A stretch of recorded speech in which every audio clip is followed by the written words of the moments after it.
안녕하세요, 복숭아 카페 여러분. 자, 오늘은 저번 시간에 이어가지고 게르만족의 이동 관련된 내용을 이제 보겠습니다. 게르만족의 이동 관련돼서 예전에 한번 시험 문제 한 두 번 정도 나왔거든요. 예, 그래서 한번 좀 꼼꼼히 볼 필요가 있어요. 자, 게르만 이동을 이제 보기 전에 게르만족들이 어떻게 이동했는가를 좀 지도상으로 이제 파악을 좀 해볼게요. 자, 여기 이제 보면 게르만족들의 이동이 있거든요. 그래서 훈족의 침을 받고 여기 동고투족이 이제 타격받고 동고투족이 속고투족을 이제 치고 그러면서 연달아 이제 게르만족대 이동이 일어났다는 거. 그래서 예전에 한번 시험 문제 나왔던 것이 어떤 거냐면 요 동고투족 관련된 내용이 시험 문제 나왔고요. 그 다음에 이제 이 서우투 족들이 이제 여기에서 이제 쫓겨나서 그 당시 이 서우투 왕국을 만들었다는 거. 요 부분이 시험 문제 나왔어요. 예. 그래서 요 내용들 이제 파악을 해두시고요. 자, 그러면 한번 이제 강독을 해보겠습니다. 자, 로마의 변경지대로 이주한 게르만족은 3세기부터 그 로마 문화에 영향을 받고 노마하기 시작했다. 그중에 개인적으로 혹은 집단적으로 로마군에 들어와서 군복무를 종사한 도 있었고 4세기에 부족 단위로 로마군에 편입되어 동맹자 자격으로 로마군 지휘 아래 국방을 담당한 경우도 있었으며 5세기 때 게르만 출신의 로마 군사령군도 나타났다. 네, 결국에 이제 앞에 얘기했던 거, 그 로마 제정 시기 때 게르만족들이 점진적으로 이 로마군을 장악하는 그 내용을 하고 연결시켜서 이제 보시면 될 것 같고요. 그래서 이제 결국에는 게르만 출신의 이제 그 용병 대장 오도 아케르에서 서노마 제국이 멸망이 됐죠. 자, 그다음 이제 계속 또 보겠습니다. 자, 그러나 이러한 사례는 어디까지나 어디까지나 평화로운 부분적인 것에 지나지 않았고, 일반적으로 민족 이동을 알려진 게르만족의 로마 영내 대대적 이동은 4세기 후반에 중앙아시아 산한 유목민족인 푼족이 루마니아와 우크라이나 지방에 있는 고투족을 압박한 것이다. 자, 푼족에 밀린 이 서우투족은 다뉴브강을 넘어 불가지로 이동했고 아드리아노플을 지나 동로마군을 격파하고 콘스탄티노플에 접근했다. 자, 이 콘스탄티노플은 상당히 천의 요새지요. 나중에 좀 얘기하겠지만 여기 접근한 그 모든 민족들이 여기를 뚫지 못했어. 예. 그래가지고 결국에는 이제 동로마군에 의해서 또 격파당하고 이제 북쪽으로 올라가는데 이 콘스탄티노플 관련된 내용은 나중에 좀 얘기를 하겠습니다. 그래서 동로마 제국이 서노마 제국에 비해서 천년 동안 유지될 수 있었던 여러 가지 요인 중에 하나가 이 콘스탄티노플이 천의 요소이기 때문에 뚫기 어렵다는 거. 이런 것도 이제 들 수가 있거든요. 자, 하여튼 방비가 견고한 걸 보고 진료를 받고 발칸반도 들어왔다. 자, 아라리 이 지하에 아테네를 비롯해 그리스 도시들이 약탈했고 다시 북상해서 그 당시 그 서고토족을 얘기하고 있는 거예요, 지금요. 자, 다시 북상해서 이탈리아 들어가 로마를 약탈했다. 그래서 요거는 제가 이제 앞에서 신공론 관련된 내용하고 연결시켜서 이제 보시면 될 것 같습니다. 아우구스티누스. 예.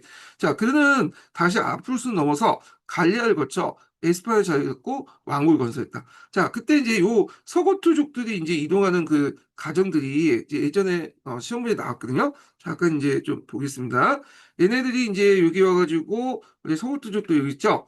그래서 이렇게 했고 이렇게 해서 이쪽으로 이렇게 들어왔는데 피레네산맥 넘어가서 그때 이제 서고트 왕국이 그 프랑스에 자리 잡지 못하고 여기 이제 피레네산맥 넘어갔던 게 뭐냐면 요 프랑코 왕국에 격파한 거죠. 예. 근데 나중에 얘기했지만 이제 메르비스가 이제 이거 격파시켰죠. 예. 그래서 이제 결국에는 여기 와서 서고트 왕국을 세웠다. 예. 이때 서고트 왕국은 아타나시우스파가 아니라 아리우스파 왕국이에요. 예. 근데 이제 이 서고트 왕국도 결국에는 이제 이슬람 공격을 받고 무너지게 되죠. 예. 요건 나중에 좀 다시 얘기를 해볼게요. 자, 그래서 이제 이렇게 있고, 그 다음에 6세기 후반에 카톨릭 개종한 후는 원주민과 그 노마심의 융합이 진화했으나, 그 다음 8세기 때 이스람 공교 서구토 왕국이 멸망했다. 그래서 원래 이 서구토 왕국은 아타나시우 계통인데, 얘네들이 이제 카톨릭으로 이렇게 개종을 했다고 이제 내용이 있거든요. 그래서 이렇게 했는데, 이 카톨릭 개종을 한 시기가 여기에서 이제 잠깐 이제 하는데, 잠깐만요. 이거 좀 물어볼게요. 이건 좀 약간 이상해갖고, 좀 잠깐 챗GPT 학습을 통해서 좀 물어보겠습니다. 제가 알고 있는 거하고 좀 달라가지고,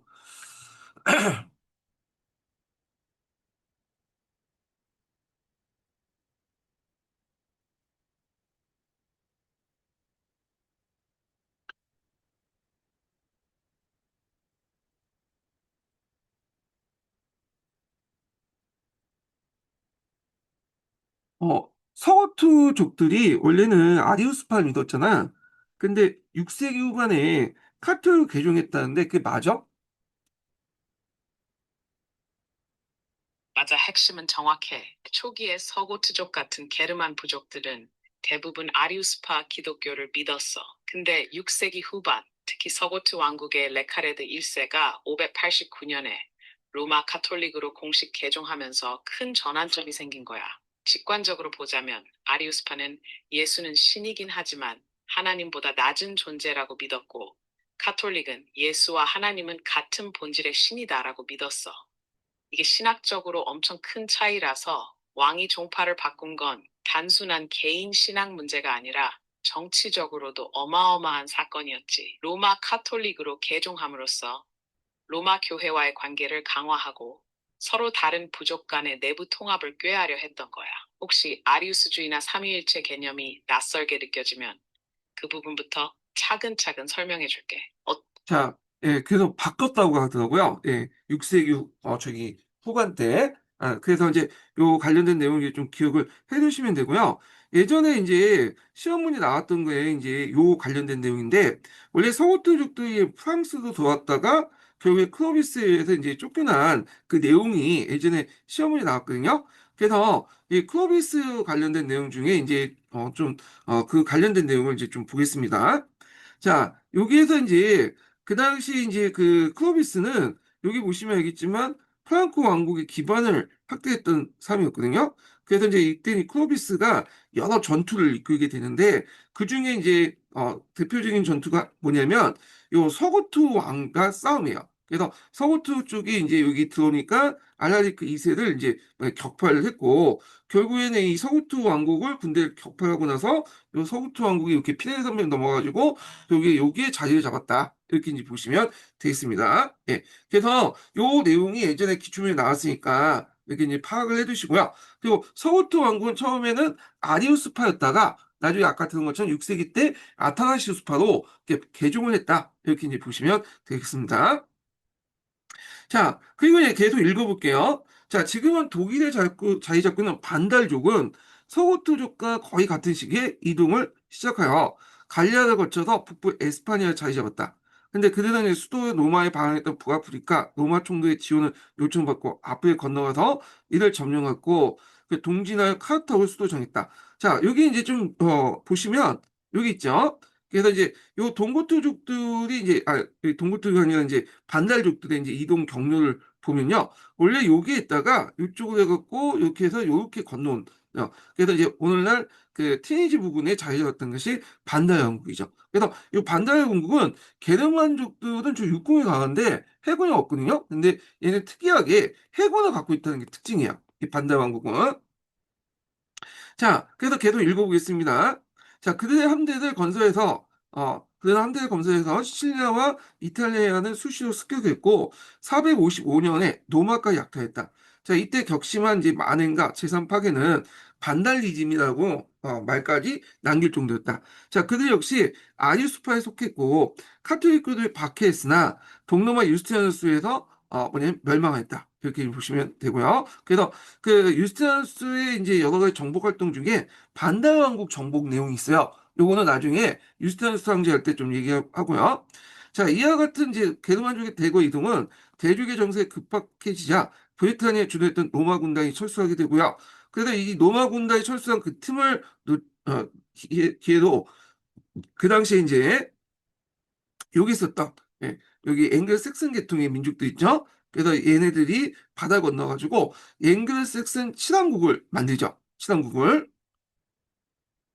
자, 그래서 이때 앵글색슨족이 북부 독일과 덴마크부터 북해를 건너와서 7개의 앵글색슨 왕국이 건설됐다. 그래서 예전에 한번 앵글색슨 왕국 관련된 내용이 기출에 나왔죠. 그래서 거기는 원래는 켈턴족들이 살았던 족들인데 예전에 얘기했을 거예요. 켈턴족 중에 노마의 지배를 그냥 받아들이고 노마화된 브리튼인도 있고 아니면 그거에 대해 반발해갖고 저 북쪽은 피티족이 있다고 했죠. 피티족은 스코트족하고 결합돼서 스코트 쪽이 결합됐고 이제 융합이 됐고요. 그 다음에 이때 이제 앵글색슨족이 쳐도니까 거기 이제 그 잉글랜드, 오늘날 잉글랜드 땅에 있었던 브리튼인들은 어디로 갔냐면 웨일즈 지역으로 갔어요. 예, 그래서 요 웨일즈 지역은 이제 켈트로 쪽에 이제 그 속해 있죠. 예. 자, 하여튼 뭐 이렇게 있고, 그 스코틀랜드, 웨일즈, 아일랜드는 계속 켈트족 지역으로 남게 되는데, 자, 아일랜드는 이 켈트족의 중에 게린인들이 살았던 민족이에요. 게린들. 이 게린은 이제 아일랜드와 북부 그 스코틀랜드 지역에 살았던 민족 집단이거든요. 그래서 이들이 이제 성 패트릭을 전도해서 카톨릭으로 개종했고요. 그래서 아일랜드는 오늘날 이제 영국과 달리 카톨릭이 계속 남아있죠. 이게. 그래서 그곳 수도원의 출신이라든 역으로 이제 대륙에 대한 전도 사업을 전개했다. 자, 그래서 이제 그때 대표적인 이제 사람이 알킨이라는 사람이 있어요. 알킨. 음, 이 사람은 좀 나중에 좀 얘기할 텐데, 나중에 이제 그 사르마누가 이 사람을 이제 뭐냐면 등용했죠. 사르마누 때제가. 예. 그래서 이제 이렇게 해갖고 그 르네상스, 그 당시 카오스 르네상스를 이끌었던 사람 중에 이 알킨이 있는데, 이 알킨은 이제 아일랜드 출신이에요, 이 사람이. 자, 고투족을 압박해서 민족 이동에 야기시킨 훈족은 5세기 초에 유럽에 나타나서 훈족이라는 것은 이제 홍노족이라고 추정을 할 수 있죠. 그래서 보통 이제 그 보통 후한 말기 때 그 당시 홍노족이 분열돼 있었잖아요. 남흥로가 일어났고 부흥로가 있었는데 이때 남흥로는 밑으로 내려가서 영가의 난을 일으켜서 56국을 일으켰고 그 북쪽에 있었던 이제 홍노족들은 계속 이동해 갖고 서쪽에 나타나는데 이게 훈족이라고 했다. 그래서 홍노라는 말 자체는 이제 우리 여러분도 알다시피 이제 그 중국 애들이 이렇게 갖다 붙인 거고 애들이 이제 자기를 부를 때 훈이라고 불렀었거든요. 추정을 하고 있어요. 자, 그래서 이제 이 훈족들이 나타나서 5세기 때 루마니아, 헝가리, 유고슬라비아 일부, 폴란드 및 체코를 정복하고 다시 나일가를 건너 갈리아를 침입했다. 자, 그런데 그래서 샬룡에서 이 패배를 하고 요것도 전투 이름도 좀 외워두세요. 예. 요즘에 서계에서 꼼꼼하게 내더라고요. 그래서 요것도 나올 수 있어. 예, 하여튼 샬룡에서 패했다. 그래서 후퇴하고 다음에 이제 그들은 그 지도자 아틸란. 이 아틸란도 이제 이름을 외워두셔야 되겠죠. 아틸란이 죽은 뒤에 훈족 제국은 무너졌다. 그들은 대부분 아시아로 철수했으나 그들 뒤에는 그들과 유사한 아시아 민족 계통이 그 아바르족, 불가리아족, 마자르족 이렇게 있는데 불가리아족은 오늘날 불가리아의 이제 그 선조가 됐던 민족 집단이고 그다음 마자르족은 이제 뭐냐면 헝가리 계통이죠. 원래 이 계통들은 다 이제 유럽 계통이 아니라 아시아 계통이에요. 지금은 이제 백인이지만 지금은 혼혈이 많이 돼서 그런 거고 원래 계통은 다르다 이렇게 보시면 되고요. 자, 이런 민족주의는 나중에 이제 4세기 때 들어온 것보다는 9세기 때 들어와. 9세기 때 이제 또 노르만족, 그 당시 마자르족 뭐 등등 해갖고 제2차 민족 이동이 일어나거든요. 그런 것도 좀 기억을 해두시면 되겠습니다. 자, 그럼 동고투족을 보겠습니다. 자, 동고투족의 대표적인 그 국왕이 테오돌이라는 사람이에요. 테오돌이. 이 테오돌이가 예전에 한번 시험원에 나왔어요. 이 사람이. 예. 그래갖고 이제 좀 보셔야 될 텐데, 이 사람 관련된 내용은 좀, 여기 외에도 이제 좀 다른 거 제가 기출문제 분석을 해놨으니까, 요걸 이제 좀 보고 얘기를 해보겠습니다. 예. 자, 기출문제 보면, 잠깐. 자, 여기 이제 좀 보면요. 자, 테오도리에 관련된 내용을 한번 보겠습니다. 예. 자, 여기 이제 프랑코 왕국을 세웠던 사람이 클로비스라는 사람이잖아요. 클로비스하고 이제 동시대 인물이 이 동고트 왕국인 테오도리아. 동고트 왕국은 어디에 위치해 있냐면 여기에 이제 위치해 있죠. 이탈리아 쪽에 이제 위치하는 왕조예요. 예. 그 내용을 보면요. 자, 클로비스의 프랑코 왕국이 성장하고 있을 무렵에 테오도리의 동구트 왕국이 이탈리아를 장악하기 시작했다. 그래서 훈족의 침입으로 동구트족은 큰 어려움에 처했었고 동로망제 보호가 있었죠. 이런 이유 테오도리는 어릴 때부터 10년간 동로마 제국의 인지 생활을 했어요. 그래서 이런 이제 인지 생활을 했기 때문에 테오도리가 정책을 보면 상당히 친로마적인 성향을 갖고 있는 것이 그 어릴 때 인지 생활 경험 때문이죠. 자, 그래서 그동안 그 로마의 정치학과 군사 등을 배우는 등 로마 문화에 친숙한 인물이 되어갔다. 그런 동로마 황제의 제노의 눈에 띄어 로마군 총사령관, 집정관도 임명했고 그 후 이제 동고토족의 거주지를 복귀하면서 동고토 왕이 되었다. 테오도리는 왕이 오른 후 자기 부족에 산 곳을 마련해달라는 동로마 황제 달라고 동로마 황제 제노와 협상을 했고요. 그래서 이때 동고토족은 한 곳에 정착한 영지가 없었어요. 예. 그래서 이제 주로 어디서 동로마 제국 영내에 있는 파노리아 지역에 거주하고 있었는데, 자, 그래서 이제 요거 외에도 이제 우리가 이제 영국에 거주할 수 있는 땅을 좀 해달라. 그래갖고 이제 뭐냐면 저쪽 노마 쪽을 이제 선정을 해줬죠. 그때 제노는 테오도리에게 이탈리아 반도에 가서 서노마 제국을 멸망시킨 오도 아케를 몰아내고 그곳에 동고토족의 터전을 상을 제안했다. 자, 테오도리는 황제의 말을 따라서 알프스를 넘어서 원래 동로마 쪽에 있었던 그 부족 집단인데 넘어서 그 당시 이제 알프스 넘어서 소노마 영역으로 들어가기죠. 그래서 오도아키르 군대를 격파했고 오도아키르의 은신지였던 라반나. 자, 요 라반나는 좀 기억을 해주세요. 여기가 이제 그 동고토 왕국의 수도이기도 하고 또 롬바디아 왕국의 또 중심이기도 하고 그다음에 뒤에 이제 뭐냐면 또 여기에 동로마가 이제 나중에 유스티누스 황제가 이탈리아 부분 반도를 좀 일부 점령하고 있었거든요. 근데 요게 중심지기도 해요. 예. 자, 하여튼 이렇게 있는데 자, 오도아케의 응시지였던 라반나를 자신의 수로 삼고 화려한 국민을 삼았다. 테오도니는 공식적으로 동로마 황제에 신하였지만 실제로 동로마 간섭받지 않는 독립대회세력을 이제 구축했다. 그래서 이 테오도리의 정치에 관련된 내용이 그 밑에 있는데 요거는 서기에 관련된 내용을 이제 한번 읽고 또 하겠습니다. 여기는 이제 읽고 뒷부분만 한번 여기는 이렇게 서기에 없는 내용만. 자, 그러면 이제 여기에서 이제 서기에 관련된 그 동로마 황제였던 테오도리의 정책을 볼게요. 테오도리의 정책 관련된 내용이 예전에 기출문에 나왔기 때문에 파악을 해두세요. 자, 훈족의 제국이 무너지자 그들로부터 해방된 동고트족은 이탈리아로 이동해 나라를 세웠다. 자, 국왕 테오도리는 그 당시 콘스탄티노플의 교육을 받은 탓으로 그리스 문화와 로마 제도를 존중했고 그는 동로마 황제와 비슷한 지위를 누리면서 라반나의 수도를 요 위치 요거 좀 외워두시고 30년 동안 군사면만 잡았고 요 관련된 내용이 여기에서 시험 문제였죠. 자기는 군사와 관련된 내용을 했고 행정 관련된 내용은 예전에 로마 관리에게 그대 맡겼죠. 그래서 로마 관리대에게 맡김으로써 이탈리아의 질서와 안정을 초래했다. 자, 이다음 평화로운 사원에서 사라져가는 로마 문화의 마지막 등불이 희미하게나마 커져 있었으니 보에티우스 같은 철학자의 출현이 그 예다.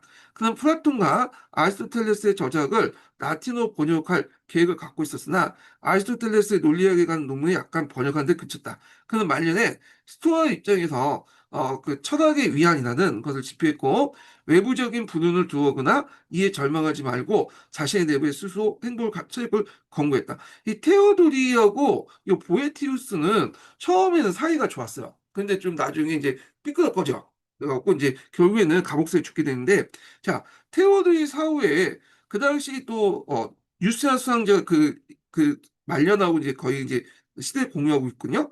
그래서 유스티누스는 옛 로마의 그 영의 회복 사업을 청소해서 북아프리카 반다 왕국을 멸망시키고 동로마군을 시체가 점령하게 이탈리아로 상륙했다. 뭐 이렇게 있는데 이 동고토 같은 경우에는 그 뭐냐면 테오도리 말년에 그 당시 이제 그 유스티누스하고 이제 겹치는데 그 좀 사이가 안 좋았어. 예, 갈등 상황이 있었는데 이 관련된 내용은 이제 좀 읽어보겠습니다. 자, 여기 보면 그의 민족 간의 융합 정책은 종교 정책에 나타나는데 테오도리가 동고토족은 아리우스파 기독교였지만 로마인들이 믿고 있는 카톨릭 신화에 억압하지 않았으며 기타 다른 종교에 대해 특별한 제한을 두지 않았다. 하지만 동고토족은 끝내 아리우스파였기 때문에 로마 시민과 종교적 융합을 하지 못했다. 테오도리는 프랑코 왕 클로비스, 부르그 왕 지기스무트와 결혼 동맹을 맺어 대외적인 안정을 도모했다. 그런데 이제 말년이 좀 불행했죠. 여기 보면 자 그의 말년에는 반달 귀족 때 반란이 있었고요. 동로마 황제 이간책 등호 보에티우스의 처형, 그다음에 로마 원로원 위원 암살 등 민족 융합적인 금이 됐고요. 그다음에 이제 동로마 제국이 이제 그 유스티누스 황제하고 말년이 겹친다고 했잖아요. 그래서 결국엔 동고토 왕국은 유스티누스 황제 공격받아서 533년에 동로마 제국에 멸망돼요. 그래서 한동안 이제 여기 보면 이 동고토 왕국의 수도 나반나가 동로마 제국의 이제 뭐냐면 총독부 가 있는 그 자리로 이제 바뀌게 되죠. 예. 그래서 이런 내용들 이제 파악을 해두시고요. 자, 그래서 이제 이렇게 있고, 자, 유스티누스 황제는 이탈리아 황제권의 회복을 선언했으나, 그 가지고는 3년 만에 아리우스파에 속한 롬바르족이 또 공격에 들어와요. 그래서 그 북부 이탈리아 침입해서 파비안을 수도 삼고, 뭐냐면 왕국에 건설했다. 그 일부는 보다 더 남쪽 두 개 공국을 세웠다. 자, 이에 대해 동로마는 라반나에 두고, 아까쯤에 말한 것처럼 동고토 왕족을 멸망시키고, 여기에 이제 그 수도였던 라반나에 이제 그 총독들을 두거든요. 그래서 그 라반나에 총독부를 두고 시칠리아와 남부 이탈리아를 보유했으나 동쪽 위협 때문에 이탈리아에 큰 관심을 갖거나 지원할 결력이 없었다. 이렇게 보시면 돼요. 라반나는 후에 이제 또 룸바디아족의 또 거점이 되게 돼요. 여기를 점령하고 났는데 나중에 이제 얘기할 때 피핀이라는 사람이 프랑코 왕국 피핀이 여기를 이제 뭐냐면 뺏은 다음에 누구한테 주죠? 교황한테 주죠. 그래서 요 지역이 교황령의 어떤 기반이 되었다. 이런 거와 연결돼서 보시면 돼요. 그래서 동고트, 그 다음에 여기 이제 동로마, 그 다음에 룸바르드 쪽, 그 다음에 교황 이렇게 해갖고 그 이렇게 왔다 갔다 하거나 주인이 많이 바뀌었다. 네. 그 다음에 이제 이렇게 보시면 되고요. 자, 이런 상황에서 교황의 이제 교회 중요성이 증대되고 카톨릭교의 보호자로서 교황의 지위도 크게 향상되었다. 자, 요걸 이제 뭘 이해해 보시냐면 로마 말기 때부터 국가의 어떤 권력이 약해지면서 국가가 하는 역할을 못하게 해요, 제대로. 그 외적을 보호하거나 시민들 보살피거나 그런 역할을 못하게 되니까 이걸 누가 대신하게 되냐?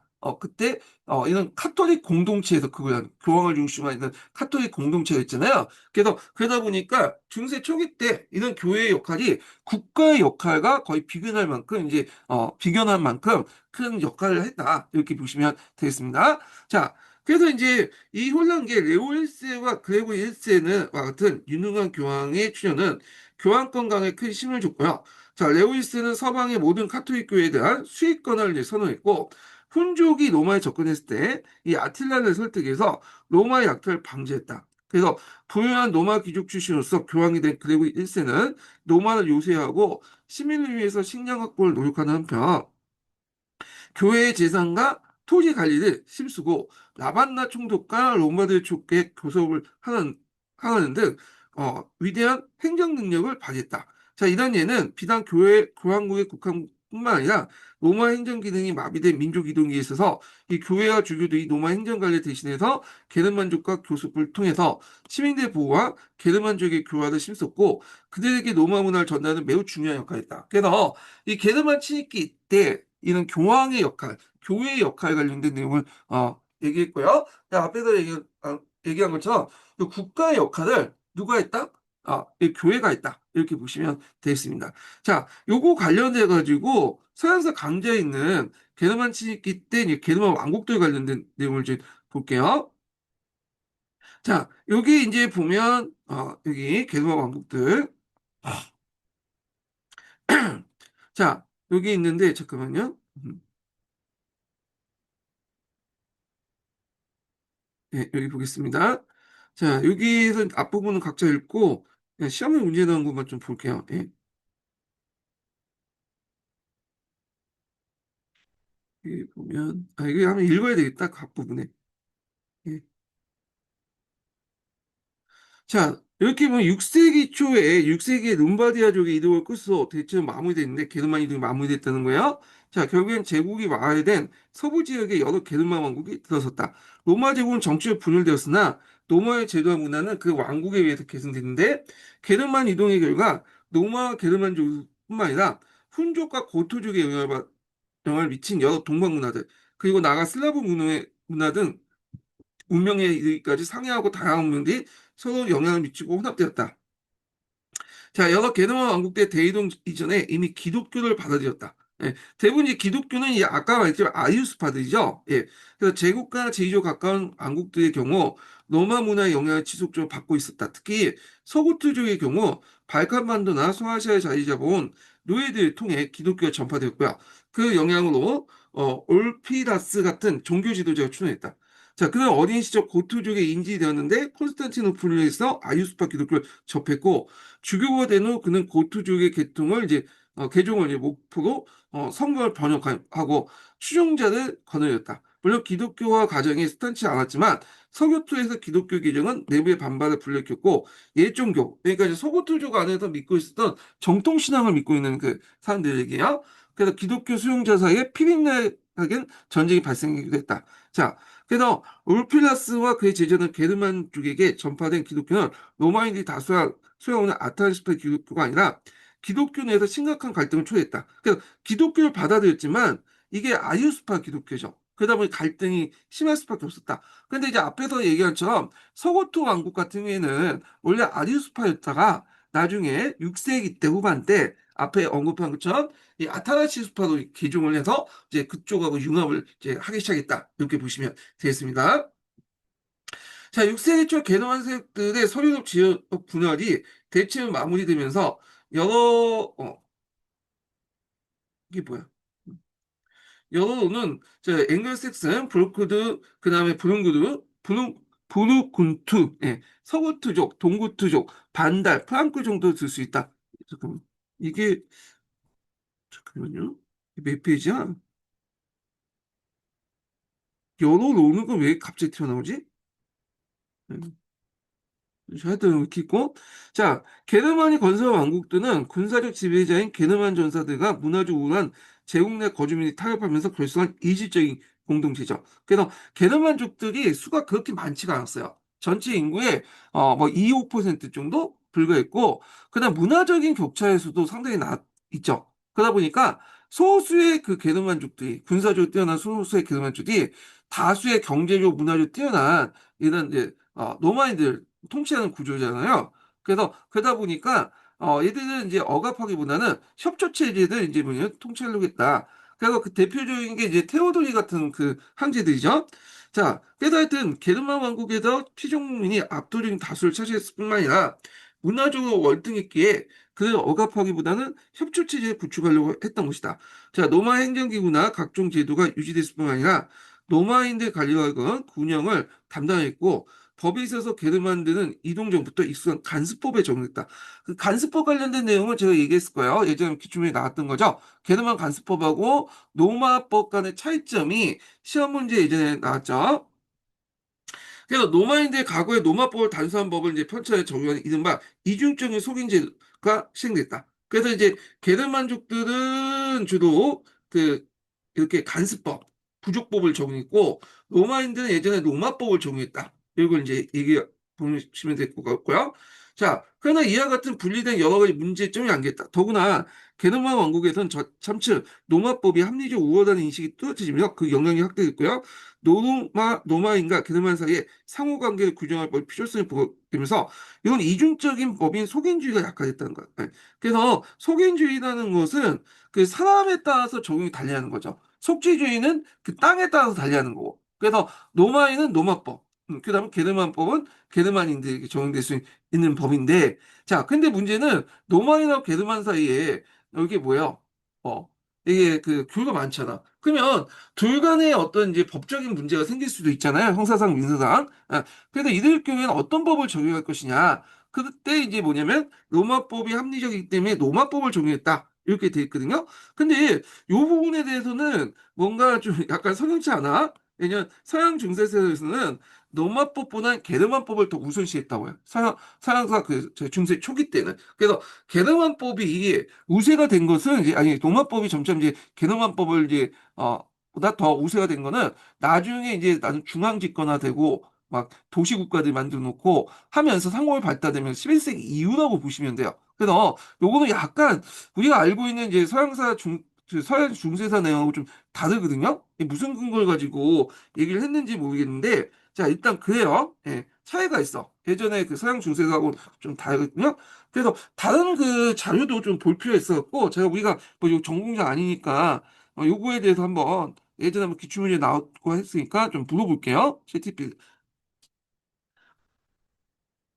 그 중세 초기 때 그 노마인하고 게르만인들이 이렇게 이제 이중적인 속인주의가 적용했잖아요. 그러니까 노마인들에게는 노마법, 게르만족들에게는 간습법, 이 게르만 부족법을 적용했는데 점차 이게 노마법으로 통합이 됐다고 하거든. 근데 내가 알기로는 중세 초기 때는 게르만법이 이제 우위였다가 11세기 이후에 가서야 로마법이 이제 더 우위로 나타나게 되는데 그거 어떻게 설명할 수 있어?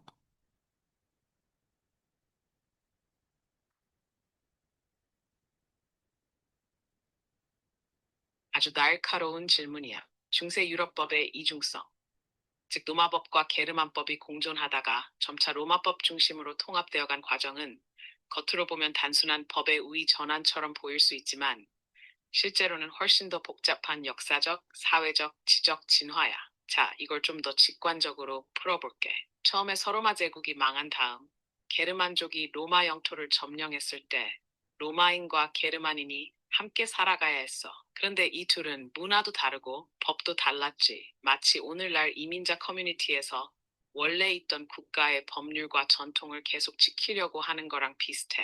그래서 소갱주의, 즉 사람마다 자기 출신의 법을 적용받는 제도가 생겨난 거야. 여기서 게르만 부족법은 말 그대로 그 부족의 전통 관습법이었고 로마법은 문서화된 고도로 발달한 법 체계였지. 근데 중세 초기에는 게르만 족장이 정치적 권력을 쥐고 있었기 때문에 실제로는 게르만법이 정치적으로는 우위에 있었어. 쉽게 말해 누가 실세냐에 따라 어떤 법이 더 영향력이 있는지가 결정된 거지. 하지만 여기서 중요한 점이 있어.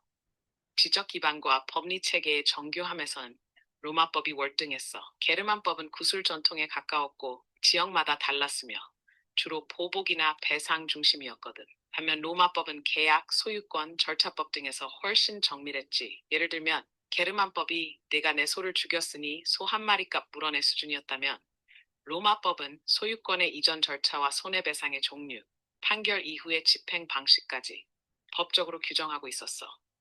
그래서 시간이 흐르면서 점차 정치 권력만으로는 부족했고 도시화와 상업의 부활, 특히 11세기 이후에 중세 르네상스로 인해 계약, 무역, 재산권 관련 법률 수요가 급증했어. 이때 로마법이 다시 부활한 거야. 특히 볼로냐 대학을 중심으로 고대 로마법의 텍스트인 유스티니아누스 법전이 재발견되고 연구되면서 로마법은 단순한 옛법이 아니라 보편적 이성과 체계를 갖춘 법학의 모델로 여겨졌지. 이 과정을 쉽게 비유하자면 중세 초기의 게르만법은 마을 규칙이었고 로마법은 대학에서 배운 체계적인 헌법 같은 느낌이야. 초창기엔 마을 규칙이 더 실질적이었지만 점차 사회가 복잡해지고 도시 간 교류가 많아지면서 더 체계적인 헌법이 필요해진 거지. 이해됐어? 아니면 로마법이 어떻게 구조... 예, 잘 들으셨죠? 그래서 제가 이해한 게 맞아요. 이게. 그래가지고, 요거는 제가 보니까 서양사 강좌 내용이, 요 부분은, 뒤에 11세기 이후에 있는 내용이에요. 근데 11세기 이후 때는 뭐 게르만 왕국이라고 볼 수는 없죠. 그래서 좀 약간 이제 뒤에 있는 내용을 좀 착각해갖고 쓰신 분들 같아. 그래서 처음에는 게르만법의 우위였다가 나중에 11세기 이후에 로마법 넘어가거든요. 그래서 요건 서양사 강좌 부분이 좀 틀린 내용 같아요. 자, 이렇게 있고요. 자, 그 다음에 계속 읽어보겠습니다. 자, 동고트 왕국과 프랑크 왕국은 게르만들이 그 서노마 제국을 건설한 여러 왕국들 간에 가장 안정됐을 뿐 성공주였다. 그래서 이제 갈리아 요지를 차지했던 서고트 왕국의 경우에는 강력한 요지의 알레리 2세가 프랑크 부르그트 동맹국에 패배하여 요 전사한 후에 피네 산맥 인하을 물려놨다. 요거 관련돼서 예전에 한번 기출에 나왔죠. 예. 자, 그리고 동고트 왕국은 본래 로마 제국에 상당히 멀리 떨어져 있었기에 직접적으로 접촉한 일이 많지 않았으나 제국 말기에 이런 접촉한 빈도가 늘어났고 5세기 중엽 고투족의 왕이었던 발라메르가 제국과의 거래를 위해서 그의 조카 테오도리를 10년간 불모로 콘스탄티노플 폴리스에 머물도록 했기 때문에 테오도리는 어린 시절에 발달했던 로마 문화를 전파할 기회를 가졌을 뿐 아니라 로마의 제도와 행정을 몸으로 익힐 수 있었다. 자, 그런 테오도의 경험 때문에 동고투 종 후에 가장 노마화된 게르만 왕국 발전할 수 있다. 그래서 이 테오도리 관련된 내용은 서양사 개론에 나와 있죠. 고구 기한한 후 얼마 지나지 않아 왕이 된 테오도리는 왕국을 건고에 유지할 뿐만 아니라 동로마 제국과도 협조 관계를 이어가면서 로마 황제를 위기에 구하기도 했다. 그는 황제로부터 이탈리아 총사령관이라는 지위를 공식적으로 부여받고 이탈리아 건너가 오도아케를 제거했으며 라벤나를 이제 거점 삼고 33년간 이탈리아를 비교적 성공적으로 통치했다. 그렇지만 앞에서 이제 유스티누스 황제하고 갈등을 빚었다고 했죠. 원래 이제 테오도르 같은 경우에는 모든 종교를 융합하는 그런 정책이었는데 유스티누스는 좀 그런 게 상당히 달랐어요. 아리우스파를 권력에서 배제한 침략을 반포하니까 테오도리는 카톨릭에 대한 강용을 중단했다. 자, 그러면서 이제 테오도리가 이제 탄압을 하면서 카톨릭을 이제 불화가 일어나게 되고 결국에는 이제 그 사후에 유스티누스에서 이 동로마 제국이 멸망을 하게 돼, 동고트 왕국이 멸망하게 되잖아요. 예. 그래서 이처럼 동고트 왕국에서 종교 문제는 언어나 문화 먹지 않게 그 로마인과 게르만인의 완전한 통합과 안정을 저해하는 결정적 요인이 되었다. 예. 이렇게 이제 보시면 되겠습니다. 자, 그 다음에 이제 클로비스 관련된 내용은 나중에 좀 읽어볼게요. 자, 그 다음 서계를 보겠습니다. 프랑코 왕국을 볼게요. 자, 이 프랑코 왕국은 이제 여기 그 두 개 왕조로 구성되어 있죠. 그래서 메르빙고 왕조하고 그 다음에 여기 뭐야 카로링고 왕조 이렇게 두 개로 구성되어 있잖아요. 그래서 이 메르빙고 왕조를 이제 만들었던 사람이 누구냐면 클로비스죠. 클로비스는 예전에 기출문제에 나왔던 사람이에요. 예. 그래서 이 사람은 이제 좀 보겠습니다. 자, 갈리아 지방 남부 롱강 계곡에서 5세기 중엽부터 부르구누족이 이동했으나 갈리아 실제의 지배자는 프랑크족이었다. 자, 프랑크족은 원주주인 나일강아족이죠. 되게 가까이 이동했어요. 여기 보시면 알겠지만 잠깐 원래 프랑크족이 살았던 지역이 요쪽 지역이죠. 오늘날 벨기에가 네덜란드 지역이에요. 그러니까 프랑스는 바로 옆 동네잖아요. 예. 그래서 프랑크 왕국의 장기 지속적일 수 있었던 여러 가지 요인 중에 하나가 가까운 데서 근접으로 이동했기 때문에 정치 위기에 빠질 때마다 여기 본진에서 인력이나 물자나 이런 것들을 지속적으로 이제 받을 수 있었기 때문에 그렇게 가능했거든요. 그래서 프랑크 왕국이 다른 게르만 왕족들에 비해서 상당히 장기적으로 지속적으로 이제 유지될 수 있는 것이 그런 이유였다. 이걸 이제 좀 같이 기억을 해주시면 되겠습니다. 예. 그래서 여기에서 이제 좀 더 나가서 그럼 프랑크 왕국이 다른 게르만족들에 의해서 왜 장기 지속적으로 이렇게 유지될 수 있었나 이걸 이제 보면요. 자, 일단은 뭐 여러 가지 이유가 있겠죠. 일단은 첫 번째는 본래 거주지인 나일강을 거점으로 해서 점진적으로 확대했다는 거. 그래서 게르만의 정통을 잊지 않고 피종민의 지배에 의한 인력과 물자를 계속 지속적으로 보급을 유지할 수 있다는 거. 본진으로부터. 그 다음에 딱 위치를 보면 프랑스 지역이 비잔틴 지역이고 이슬람세의 공격을 면할 수 있는 지리 조건이 있어요. 그러니까 안정지대를 갖췄다는 거죠.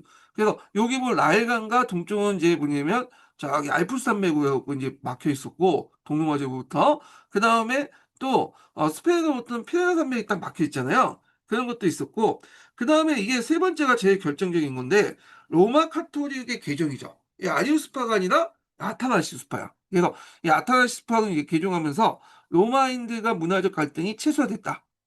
그래서 이런 내용들 좀 보시면 되고 정착지인 갈리아 지역이 예전부터 노마화됐던 지역이에요. 이 갈료 노마 지역이라고 하죠. 예. 그래서 상당히 노마화됐던 지역이다. 여기에 살았던 민족들이 원래는 켈튼족 계통의 민족들인데 이미 이제 켈튼족 성격은 이제 정체성 없어지고 노마화됐어. 자신을 노마이라고 생각했고 자 하여튼 그래도 이 갈리아 지역이 일찍부터 농경 발달, 노마 문화가 전파돼서 국가 발전이 이제 유의됐고 그 다음에 친노마 지역이었다는 거. 예. 그래갖고 이제 그 당시 위협적인 존재도 아니었기 때문에 부담 없이 그냥 이들을 또 수용할 수 있었죠. 프랑크 왕국을. 그리고 또 로마 귀족이나 주교들도 남부에 기반한 게르만 왕국들이 이렇게 위협을 받고 있는 상황에서 카톨릭 세력이었던 프랑크족들이 우호적인 태도를 보였다는 거. 예. 그래서 이 프랑크족들은 소수의 인원을 가지고 장기적으로 이렇게 지배할 수 있던 게 이 종교적인 것들이 상당히 크다. 그리고 누구하고 정치적인 동맹을 맺었냐 하면 교황과 이제 정치적 동맹을 맺죠. 이거는 뭐냐면 클로비스 때부터 그렇게 쭉 했다고 보시면 돼요. 클로비스가 카톨릭을 개종하면서 그 당시 이제 교회와 교황하고 연합해갖고 정치 후원을 받고 통치했다. 이런 것들이 상당히 뭐냐면 이렇게 프랑크 왕국이 장기 지속적으로 존재할 수 있었던 그 이유였다. 이렇게 이제 보시면 되겠습니다. 자, 그래서 요 관련된 내용을 제가 이제 서양사 강의에 있는 내용이요. 499번과 500번 관련된 내용인데 한번 읽어보겠습니다. 자, 프랑크족은 갈리아 북부에 기반을 두었기 때문에 문명화된 지중해 연안의 노마인드가 위협적인 존재가 보이지 않았다. 그래서 따라서 이탈리아 반도의 주교의 대기족들은 다른 부족과 달리 별로 부담감을 느끼지 않고 프랑크족을 받아들였고요. 496년 클로비스가 3,000명의 무리를 이끌고 카톨릭을 개종할 수 있었던 것도 부분적으로 이러한 사항과 관련돼 있다. 자, 남부에 위치한 갈리아계의 로마 귀족계 주교들은 아리우스파였다는 스페인의 서구토 왕국과 이탈리아 동구토 왕국처럼 남부에 기반을 둔 왕국으로부터 위협을 받았기 때문에 북부에 기반을 두었을 뿐 아니라 카톨릭까지 한 프랑코 왕국의 호의적일 수밖에 없다. 자, 이를 이용해서 클로비스는 나는 아리우스파 이론자들이 갈리아 지방의 일부를 장악하고 있으면 용납할 수 없다.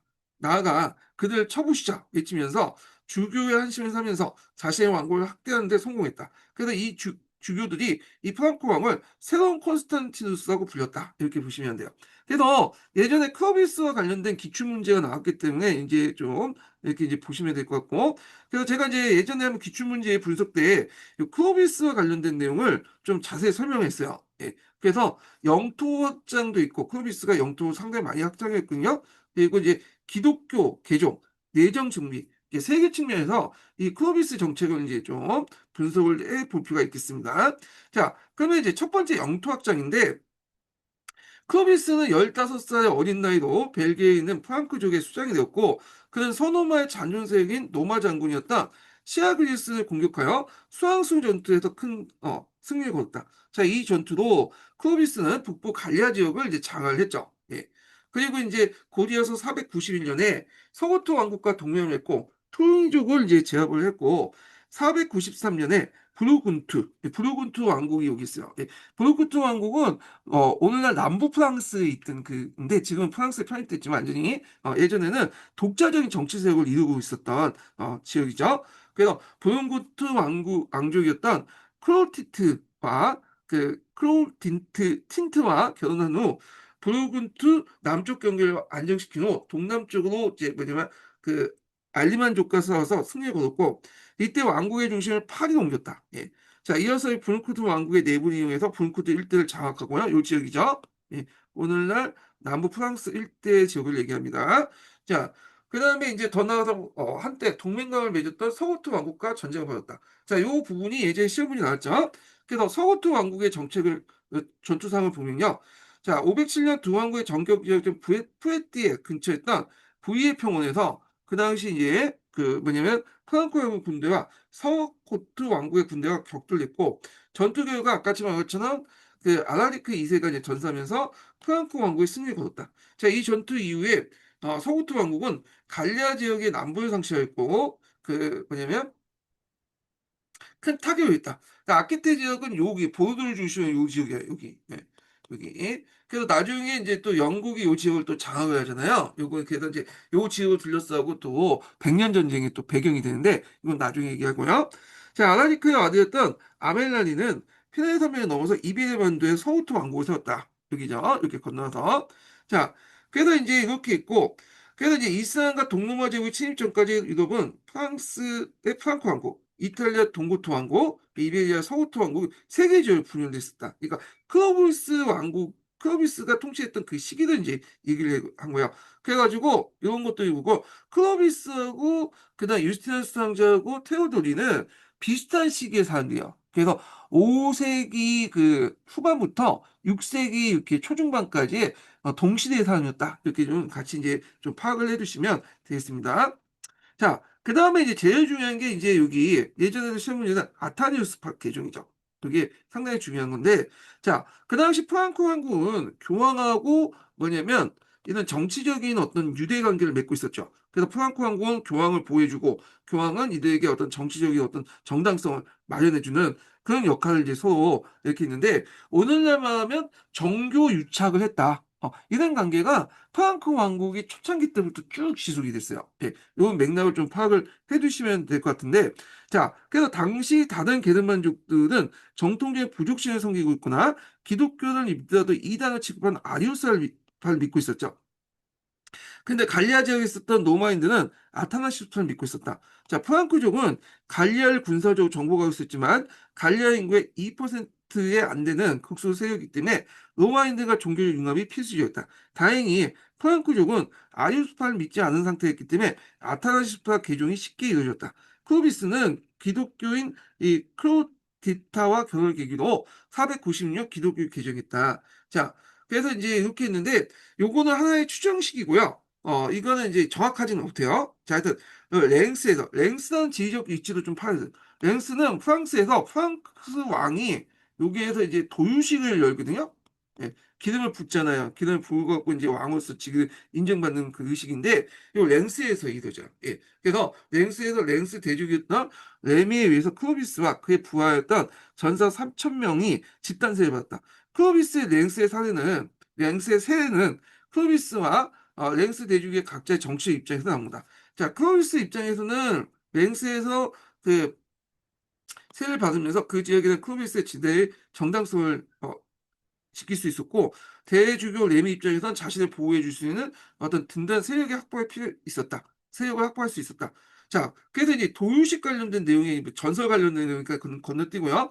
그래서 나중에 이제 프랑스 왕들은 랭스에서 도유식을 받고 왕에 즉위하는 게 일종의 관례가 됐고 정통이 돼버렸죠. 예, 그래서 이것은 클로비스 때부터 시작됐다. 이렇게 이제 보시면 되겠습니다. 자, 그래서 이제 이 내용도 있고요. 그 밑에는 뭐냐면 지방 통치 관련된 내용인데 뭐 각자 보시면 되겠습니다. 예. 자, 그래서 이제 서양사 개론을 이제 보기 전에 예전에 15년 개정 교과서에서 이런 내용이 나왔어요. 네.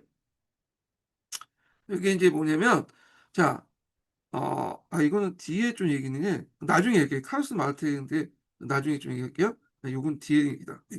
자, 그러면 이제 다시 이제 요거를 프랑스 관련된 내용을 메르비스 왕조와 관련된 내용을 한번 읽어보겠습니다. 예. 자, 메로비스가 아니라 메로빙고 왕조. 예, 여기 크로비스와 관련된 내용 한번 읽어볼게요. 그래서 이렇게 보면 자, 갈리아 지방의 남부 용강 계곡의 5세기 중엽부터 부르군두족이 이동하였으나 갈리아 실질적인 지배자는 프랑크족이었다.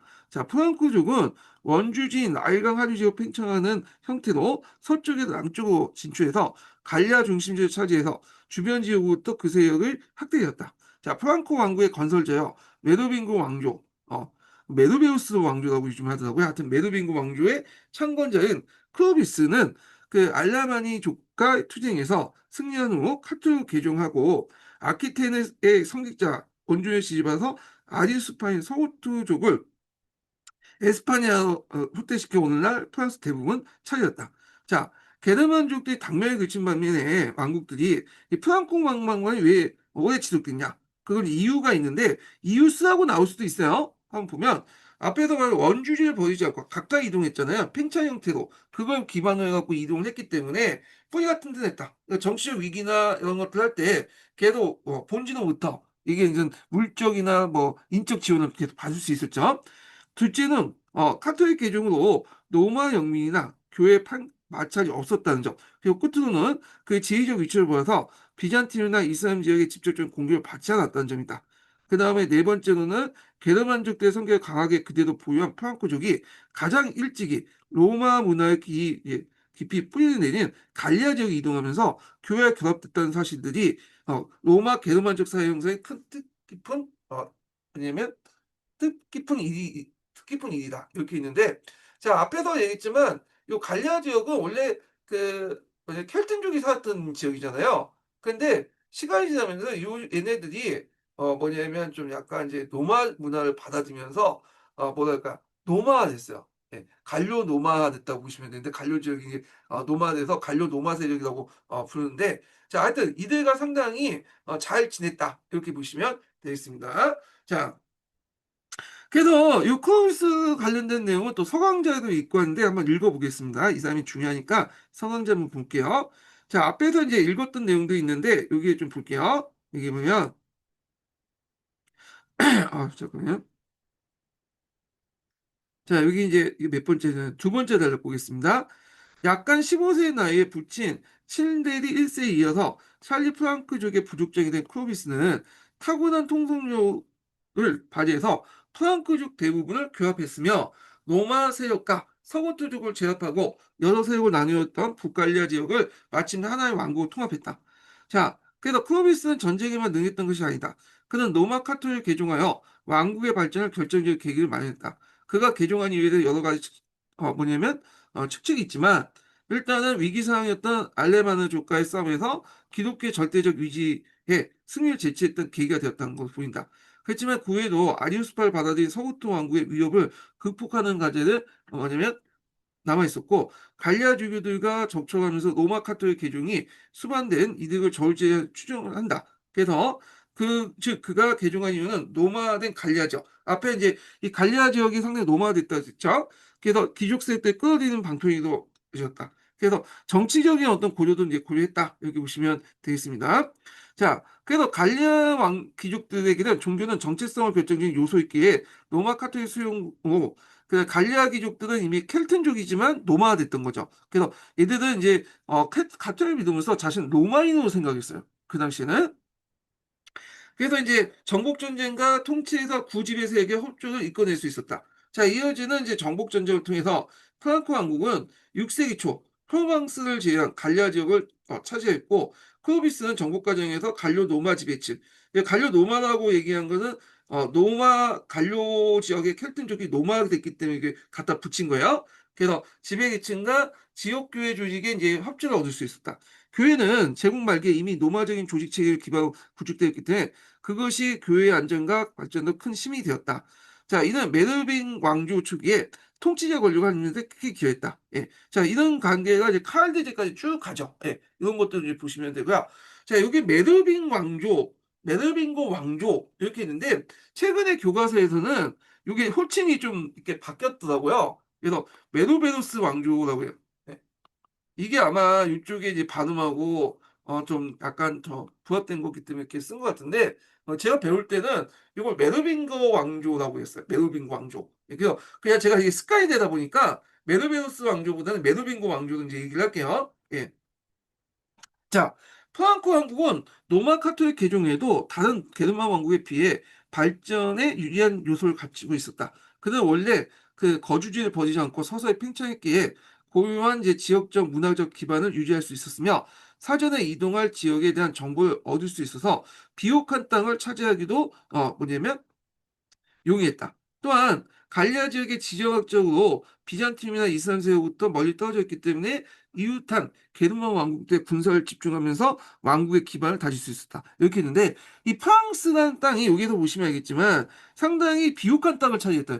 프랑스 같은 경우에는 상당히 땅이 비옥해요. 네. 그래갖고 온갖 물자들이 다 생산이 되는 거예요. 전국 각지에. 그래서 프랑스 하면 우리가 프랑스 요리를 생각하잖아요. 왜냐 식자재가 각 지역마다 되게 다양하고 풍부하기 때문에요. 예, 그래서 그걸 식자재를 바탕으로 해서 프랑스 고급 요리를 많이 만들 수 있었던 것도 프랑스 땅 자체가 상당히 비옥하고 다양한 물자와 다양한 식자재를 공급할 수 있는 땅이었다. 이렇게 보시면 될 것 같아요. 중요한 건 아닌데. 자, 그래서 이제 이렇게 있고, 자, 그다음 결국에는 프랑크 왕국은 로마 정통의 유산이 잔존했던 갈리아 지역을 차지했을 뿐 아니라 기독교를 통해 게르만과 갈려 로마 세력 간의 어떤 통합을 촉진시켰다. 그래서 클로비스부터 시작된 메르빙 왕조는 그 메르빙거 왕조는 로마 유서뿐만 아니라 게르만 정토를 계승하면서 중세 문명이 형성된 토대를 구축했다. 이렇게 이제 보시면 되겠습니다. 자, 근데 이제 이렇게 초창기 때 만들어진 메르베스 왕조가 좀 약간 이제 말기 때 들어가면 쇠퇴하기 시작하죠. 예. 자, 그래서 이제 요 관련된 내용을 이제 좀 보겠습니다. 자, 클로비스 이후 좀 하기 전에 첫 번째 인증문 알려드릴게요. 첫 번째 인증문은 65번입니다. 예, 첫 번째 인증문은 65번이에요. 자, 클로비스 이후에 왕조 사이에 영지를 분할하는 프랑크 왕조의 간수로 고육상제에 치러져서 고육상쟁은 잔인하고 피비린한 음모와 내부에 그치지 않은데 요거는 이제 좀 볼 게 뭐냐면 왕자 사이 영지를 분할한다. 이게 무슨 말이냐 하면요. 자, 일단은 그 당시 결혼 풍습에 좀 불필요했어요. 원래 기독교는 일부일처죠. 일부일처. 그래서 여기에서 첩은 하나예요. 왕비를 한 명만 두게 있어. 원칙적으로. 그래서 기독교는 원래 그런데 근데 게르만족들은 일부 다처예요. 그러니까 우리가 첩이 아니라 처야. 다 똑같은 왕비야. 그러니까 왕비 사이에 수많은 아들들이 있을 거 아니에요. 그러니까 이제 있고 그 아들 사이에 네 분이 일어나. 그러다가 또 이제 게르만 정도의 분할 상속이라는 것들이 겹쳐다 보니까 이게 이제 초창기 때 게르만 왕족들은 이런 이제 그 어떤 그 뭐냐면 이런 그 가족제도나 결혼제도의 문제점 때문에 이렇게 분할 상속이 일어났거든요. 그래서 이런 분할 상속이나 이런 이제 그 그냥 내분을 좀 막을 수 있었던 게 나중에는 무슨 제도를 시시하면 장자 단독 상속제로 바뀌면 돼. 이게 이제 언제 때부터 바뀌게 되냐면 이게 이제 한참 이제 좀 뒤의 얘기인데 이게 이제 뭐냐면 카페 왕조 때부터죠. 자, 카페 왕조 때 들어서면서 그 당시 뭘로 이제 결혼제도 바뀌냐면 일부 다처제가 아니라 일부 일처제는 기독교의 어떤 이제 정통처에 바뀌어요. 물론 이제 기독교는 이제 게르만족들이 이제 개종을 했긴 했는데 얘네들의 결혼 풍습은 바뀌지 않았어요. 이거는 또 별개의 문제니까. 그래서 교황이 계속 일부 일처제는 이제 뭐냐면 하라고 이제 막 권유를 했거든요. 근데도 이제 안 했는데 요 카페 왕조 때부터는 철저하게 일부 일처제다. 하게 되고 그다음에 두 번째로는 이게 분할이 아니라 적장자 단속으로 이제 거기 일부 일처제에서 태어난 이제 그 아들 중에 적어도 기본적으로 장자가 왕위를 계승하는 그 관례를 만들었죠. 물론 장자가 없으면 이제 뒤에 아들이 있지만 자 그런 것들이 되면서 분할 상속제에 의한 이제 왕국 분할이 막게 돼요. 그래서 이게 결혼제도와 연결돼 있다는 걸 좀 기억을 해두시면 되고 그래서 우리가 이제 카페 왕조 얘기할 때 그 지속성 얘기할 때 그다음 장자에게 또 그 뭐냐면 아들들에게 이제 세자제를 줘서 그들에게 이제 뭐냐면 얘들 세자 책봉해 가지고 이들이 왕을 있게 하는 거 있잖아요. 그래서 일부 일처제에 따라서 아들 그 적자만 두고 그 적자 중에 최소한 장자에게 먼저 세자를 지목해 갖고 주군의 왕이 그렇게 계승을 하는 그런 제도가 이 뭐냐면 기독교의 영향을 받고 이제 언제 정착이 카페 왕조 때 정착이 됐던 거고요. 그전에는 이제 여러 명의 아들들이 지네끼리 치고받고 싸우거나 아니면 이렇게 분할 상속을 해 갖고 왕국이 쪼개지는 그런 것도 있었다. 이렇게 보시면 되겠습니다. 예. 자, 그래서 이제 이렇게 있고 7세기 말에 이르면 이렇게 왕국이 분열되다 보니까 왕이 유명한 무실해지고 프랑크 왕국의 실권이 왕국의 중심지로서 국내 장관 격인 궁제에게 손을 넘어갔다.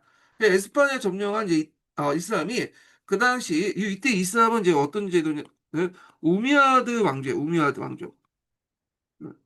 예전에 우리 배울 때는 이걸 옥미야드 왕조도 배웠거든요. 우마이야라고 하죠. 우미야드 왕조, 우마이야 왕조라고 하죠. 예, 이 우마이야 왕조야. 예, 우리 제가 익숙지가 않아. 저는 옥미야드 왕조를 배웠기 때문에 하여튼 우마이야 왕조의 군대가 뚜르에서 격파했죠. 그래갖고 궁제 찰스 마르텔이었다. 이렇게 찰스 마르텔 좀 기억을 해두시면 되고요. 자, 그래서 이 찰스 마르텔도 시험 문제에 나오죠. 나올 것 같아요. 제 생각에는. 그래서 요 찰스 마르테, 카우스 마르테라고 하죠. 이 찰스 마르테보다는 책에는 카우스 마르테 이렇게 있거든요. 자, 요 관련된 내용이 여기는 너무 간단하게 설명되어 있어갖고 제가 한번 또 심화규제 내용에서 이제 보고 넘어가겠습니다. 자, 카오스 마르테는 왕은 아니죠. 궁지예요. 예. 그렇지만 실제로 실권을 이 사람이 갖고 있었기 때문에 상당히 의미가 있는데 자, 이스라엘 침을 격투했다는 거. 그래서 여기 뚜두가 나오지만 뚜두 뿌아떼예요. 그래서 지도상의 위치를 좀 파악을 해두세요. 여기가 잠깐만 이게 지도가 있나? 제가 이걸 안 적어놨구나. 한번 찾아서 검색해서 지도상 위치를 좀 파악해두고요.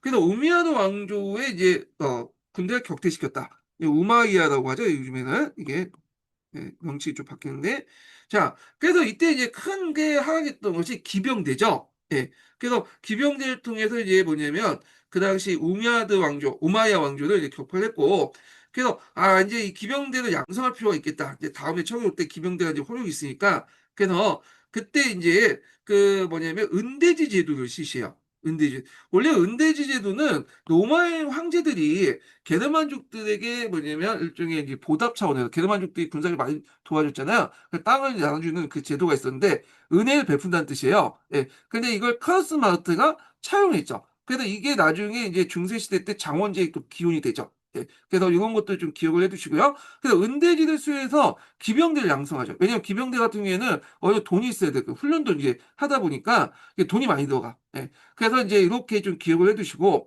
자, 이때 또 군사적으로 좀 기병대 양성에 큰 역할을 했던 것이 등자죠, 등자. 등자라는 것은 이제 이렇게 말을 타면 그 있잖아요. 여기에다가 이제 발을 이제 딱 걸어가지고 이렇게 중심을 잡아주는 게 등자인데 요게 원래 유목민들이 이제 처음에 만들었어요. 근데 유목민들은 등자 없어도 말 탈 수 있어. 예, 얘는 밥만 먹고 이제 타는 게 말이잖아요.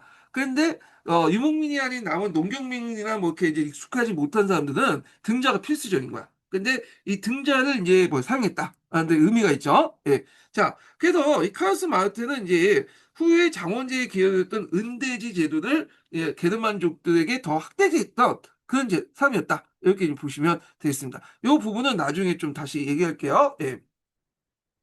자, 그 다음에 카오스 마르트에 관련된 내용이 예전에 15년 개정 교과서에도 나와 있는데 한번 볼게요. 자, 여기 보면 자, 여기 보면 좀 보겠습니다. 우리는 더는 롬바르족의 타락을 건질 수가 없습니다. 왜냐하면 그들은 베르로부터 그의 모든 소유물과 당신과 당신의 선조들이 우리에게 준 것들을 빼앗기 때문이다.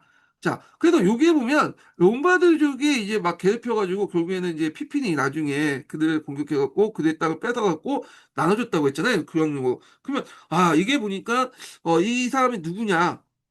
딱 보니까 당신은 딱 치면 우리가 아, 피핀 아니냐 이렇게 생각하는데 이거 아니에요. 카오스 마르트예요. 왜냐면 롬바디아족은 이거 너무 크게 됐나?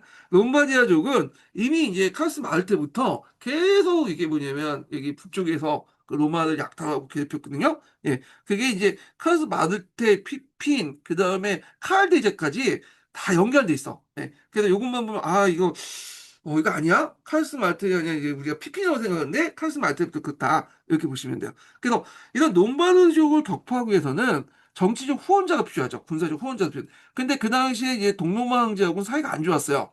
예, 그때 뭐 그 뭐야 네, 성상 숭배 문제로 그래서 새로운 이제 파트너로서 그 당시 그 옆에 있었던 프랑코 왕족을 선택했다 이렇게 보시면 될 것 같고요. 자 그러면 이제 여기에서 뭐 교과서 소설 참조해서 자신이 카오스 마르트를 생각하고 교황에게 보내는 답장을 써보자 이렇게 보시면 되는데 잠깐만요.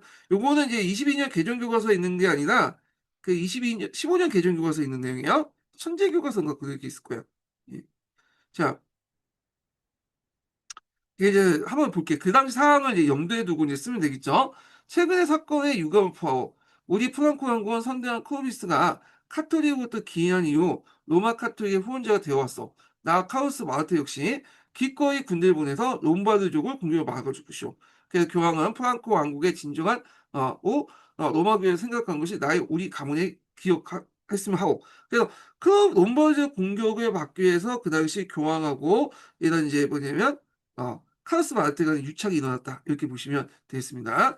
자, 그래서 이제 계속 읽어보겠습니다. 자, 카오스 마르테가 이제 그 아들이 누구냐면 여러분들 피핀이죠. 피핀. 그래서 피핀은 이제 그 아버지와 달리 자기가 왕이 됐죠. 근데 왕이 되려면 뭔가 이제 정당성이 있어야 되겠죠. 피핀은 군사를 가지고 있고 실권을 가지고 있었지만 자기가 실권을 갖고 있다 해서 왕이 되는 건 아니거든요. 왕이라는 거는 하늘이 내려주는 거야. 이 말은 뭐냐면 왕으로서의 정당성을 가지고 있어야지 뭐냐면 왕이 될 수 있는 거야. 만약에 정당성 없이 그냥 군사적인 힘을 가지고만 왕이 될 경우에는 그 반대편들에게 반대파들의 명분을 줄 수 있는 거예요. 명분을 주다 보면 어떻게 돼요? 그들이 결집해가지고 그 자기를 공격할 수 있죠. 그러니까 아무리 그 힘이 있더라도 떼거리가 몰려와서 공격해버리면 다굴 쳐버리면 감당할 수가 없는 거야. 그러니까 이들에게 떼거리에 몰려서 결집할 수 있는 그 명분을 이제 뭐냐면 주기 위해서, 그러니까 그들의 명분을 없애기 위해서, 떼거리에 몰려서 자기가 제한할 수 있는 것을 없애기 위해서 자기가 정치적 명분이라는 게 필요하잖아요. 그 정치적 명분을 누가 줬냐? 교황이 준 거야. 교황이 이제 도율을 해주면서 너가 왕이다 하니까 그 당시 기독교를 믿고 있는 이 반대파 세력들도 꼴 보기 싫지만 감히 얘기할 수 없는 거야. 그걸 통해서 또 뭐냐면 결집할 수 없는 거죠. 자, 그래서 그런 명분을 줌으로써 왕의 이렇게 계승하는데 큰 역할을 했다. 교황이 이렇게 보시면 되겠습니다. 자, 하여튼 그의 아들 이제 뭐냐면 피피는 급기야 허수야 같은 이제 메르빙고 왕조의 왕을 추방하고 그 다음에 새로운 왕조를 넣었다. 그래서 그 대신에 이제 그 피핀이 그 세상에 공짜가 없다고 그 당시 이제 뭐냐면 땅을 때렸죠. 그 당시 그 괴롭혔던 그 눈바디아로 촉을 쳐서 그 당시 라반나 지역을 이제 뺏어가지고 교황령을 기속을 시켰잖아요. 이런 거와 연결돼서 이제 보시면 되겠습니다. 그래서 요 관련된 내용을 한번 이 뒤에도 있긴 있는데 여기에서 더 갑자기 이거는 동로마 제국 넘어가고 좀 그래 이게 동로마 제국이 갑자기 넘어가는지 모르는데 서로마 제국 그러니까 이게 쭉 지속이 되는데 프랑코 왕국이 이제 지속인데 갑자기 이제 튀어나오거든요. 건너뛰어야 돼. 근데 건너뛰기 전에 일단 심화 규제 내용을 좀 보고 이제 넘어갈게요. 자, 피펜을 보겠습니다. 자, 피펜은 왕조를 개최했고요. 교황이 이제 이 사람이 왕이 될 수 있도록 명분을 만들어줬죠. 그래서 이 명분을 배웠기 때문에 반대파들도 피핀을 감히 어찌지 못하고 그냥 인정을 해준 거잖아요. 그 다음에 교황령을 기증해줬다. 그래서 북부 이탈리아 롬바디 왕국의 일부였던 라반나를 기증했다. 예. 그래서 이 최초의 교황령이라는 걸 좀 기억을 해두시면 되겠고요. 그래서 이제 요 관련된 내용이 서양사 강의에 있어요. 어, 프랑크 왕국의 실질적인 통치자로서 등장한 피피는 교회에 도움이 필요했다. 아버지 샤를이 죽은 후에 형이 수도원에 들어감에 따라 그는 궁지직을 계승하여 권력을 장악했다. 그러나 그 자리를 원하는 건 피핀만 아니었다. 잠재적인 경제 상대 그의 이복 동생의 조카들이 후에 그의 자손들이 위협할 가능성을 배제할 수 없었다.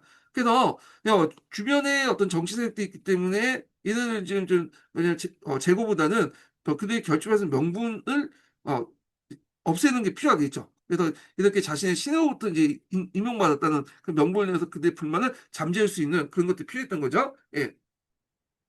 자, 그래서 그것을 로마 교황이 발견했다. 그는 750년경 두 특사들 로마로 보내요. 교황 자카리아스에게 프랑크 왕이 아무런 힘이 없으면서 왕위를 차지하고 있는 것이 과연 옳은 일입니까? 질문하게 되니까 프랑크 왕의 제후를 원하고 있던 교황은 프랑크 왕의 제후라기보다는 이제 실권자를 이제 피핀을 얘기하는 거죠.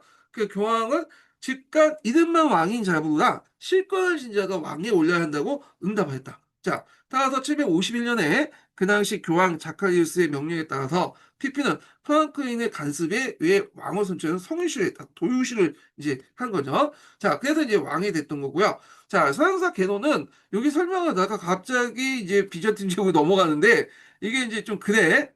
그래가지고 이 비잔틴 제국은 나중에 좀 하고 이게 맥락이 이제 중간에 있다가 갑자기 이렇게 나와가지고 좀 틀을 깨죠. 예, 흐름을 깨기 때문에 쭉쭉 넘어가서 다시 이제 여기 카르디고 왕조를 넘어갔습니다. 자, 앞에서 말했던 피핀 같은 경우에는 자기가 왕조를 열었잖아요. 그래서 프랑크 왕국의 안에서 이제 왕조가 펼쳤는데 카롤린고 왕조예요. 이게.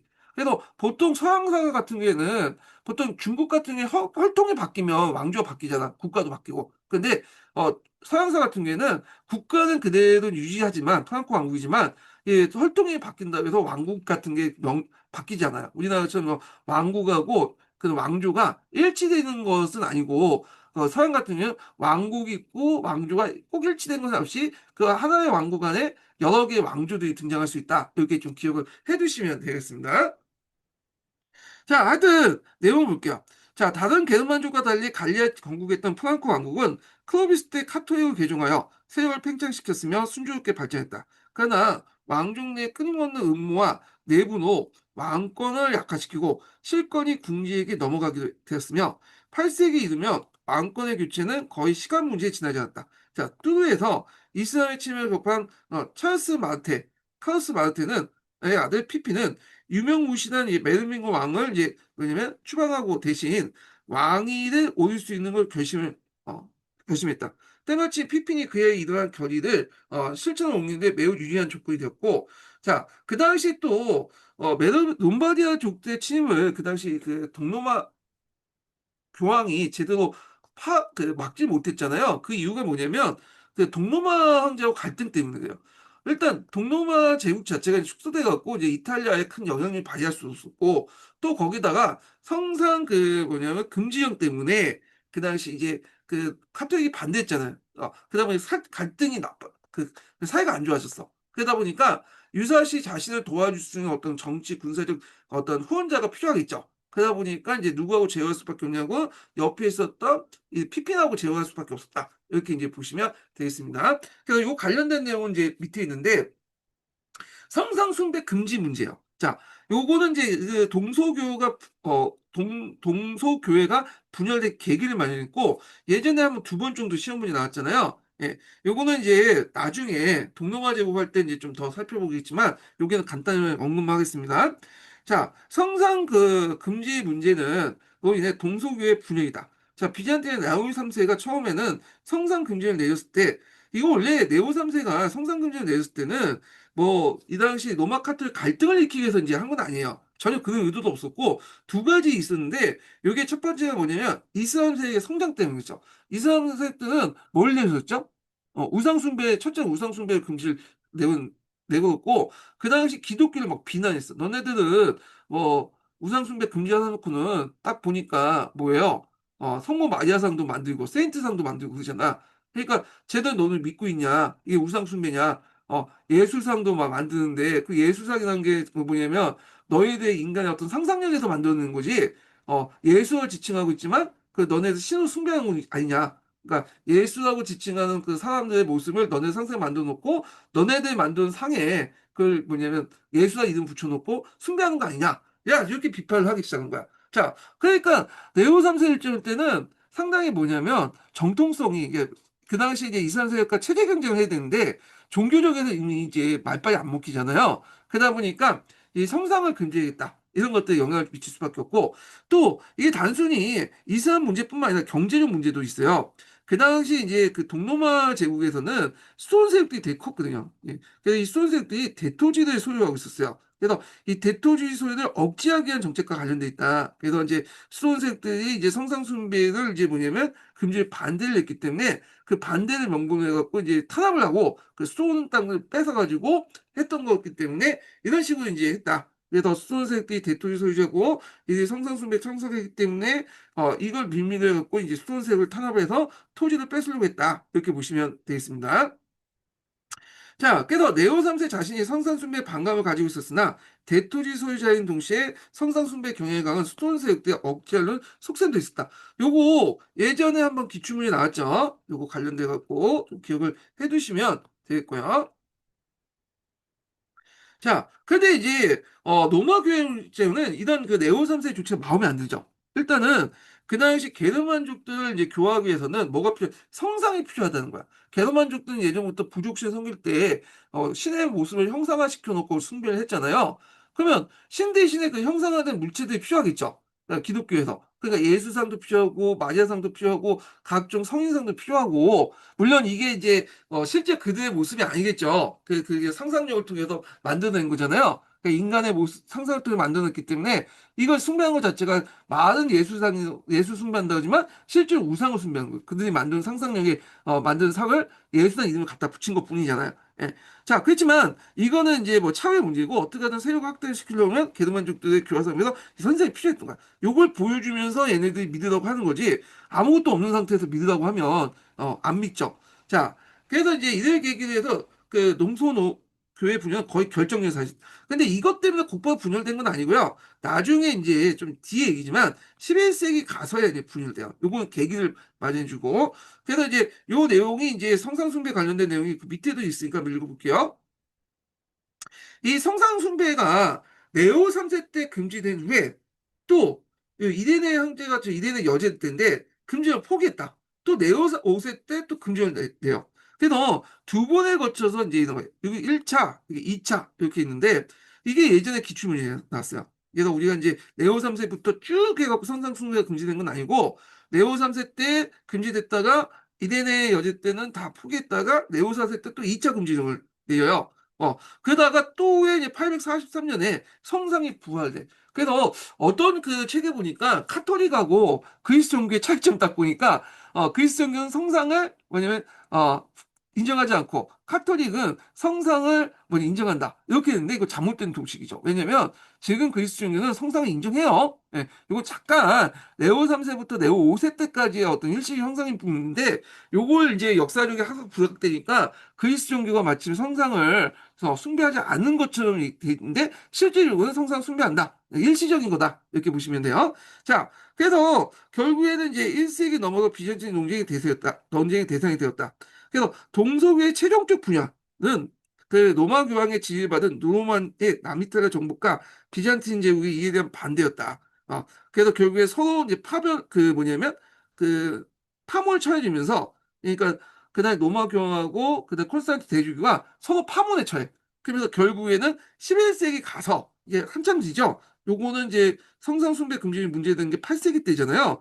근데 거의 이제 300년 넘어갔고 이제 그 뭐냐면 해서 했다. 그래서 그때 이제 최종적인 분열은 로마 교황의 지휘를 받은 노르만의 남이탈리아 정복과 비잔틴 교회에 이해된 반대였다고 했거든요. 그것 때문에 서로 이제 파문에 처했는데 요게 최종적 분열 관련된 내용도 시험 문제 나올 것 같아. 그러니까 뭐냐면 그 시험 문제 내는 분들이 이제 그 당시 이제 그 동로마 교회하고 서로마 교회가 분열의 계기를 물어보는 게 아니라 이 그 동로마 교회와 서로마 교회가 최종적으로 분열된 게 뭐였냐, 그 무슨 문제 때문에 분열됐냐, 이게 어렵게 될 수도 있잖아요. 예. 그래서 계기는 이제 우리가 알고 있는데 공식적으로 최종적 분열은 요 문제 때문에. 근데 요거와 관련된 내용이 시험 문제 아니 요 부분에 안 나와 있어. 예. 그래서 요걸 좀 보충을 좀 해보고 좀 다음 부분에 넘어가겠습니다. 예.